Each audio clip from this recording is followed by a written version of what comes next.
اختیار کرنے کے ساتھ ساتھ رب کی طرف بھی رجوع کر لیا کریں.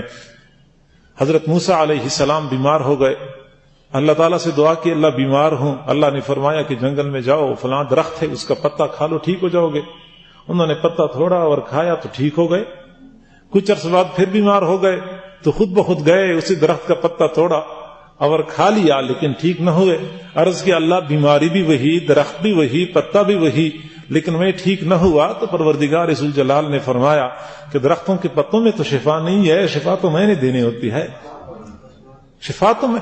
تو یہی بیمار ہے کوئی بندہ, وہ ڈاکٹروں کے پاس جائے, وہ ہسپتال میں جائے, وہ علاج کروائے, لیکن اس کے ساتھ ساتھ اللہ رب العزت کی طرف رجوع, اللہ تعالیٰ کے سامنے رونا, عاجزی کرنا, اللہ سے مانگنا, یہ ضروری ہے.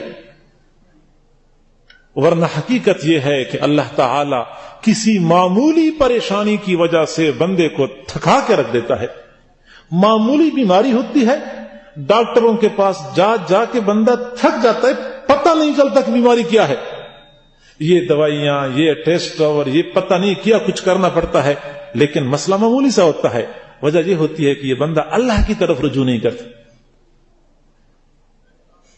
معزز سامعین, ہمیں چاہیے کہ ہم اللہ کو پکاریں اور بار بار پکاریں. کبھی بھی ہم یہ نہ سوچیں کہ میں گناہگار ہوں, پتہ نہیں میری دعا قبول ہوگی یا نہیں ہوگی.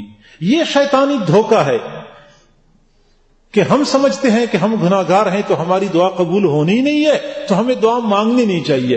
حالانکہ ایسی بات نہیں ہے. اگر ہم گناہگار ہیں, نماز پڑھتے ہیں, نماز قبول ہوتی ہے, ہماری نماز قبول ہوتی ہے.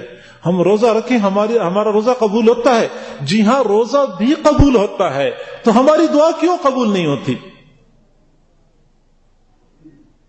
حضرت سفیان بن عیینہ رحمہ اللہ فرمایا کرتے تھے, ان اللہ قد اجاب دعاء شر خلقہ وهو الشیطان فکیف لا یجیب لکم.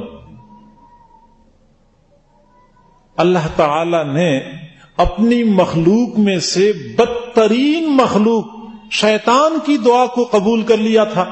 جب شیطان نے کہا تھا رب انظرنی الی یوم یبعثون, عین اس وقت جس وقت شیطان نے نافرمانی کی اور رب ذوالجلال نے دربار سے نکلنے کا حکم دیا, فخرج منہا فانک رجیم, نکل جا تو مردود ہے, میرا نافرمان ہے.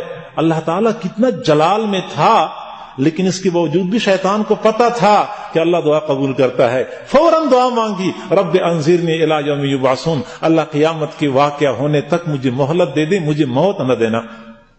قال فإنك من المنظرین, اللہ نے اسی وقت بھی دعا قبول کر لی, جا تجھے مہلت ہے, قیامت کی صبح تک تو زندہ رہے گا.